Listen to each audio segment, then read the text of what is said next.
Welcome to ClearTask. Here is how to calculate age from a date of birth in Microsoft Excel. We will use the DATEDIF function, which finds the exact difference between two dates. Select the blank cell where you want the age to appear. Type an equals sign followed by the word DATEDIF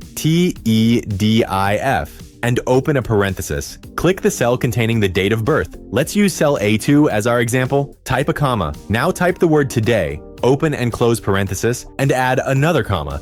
This ensures the age updates automatically based on today's date. Type a quotation mark, the letter Y, a quotation mark, and close the parenthesis. The Y tells the Excel you want the result in years. Press enter. On your screen, the formula will look like this. Equals DATEDIF, open parenthesis, A2, comma, today, open and close parenthesis, comma, quote, Y quote close parenthesis. Excel instantly displays the exact age. To calculate the age for your entire list, select your result cell and double-click the small square in the bottom right corner. Excel will populate the rest of the column automatically. Subscribe to ClearTask for more straightforward software guides.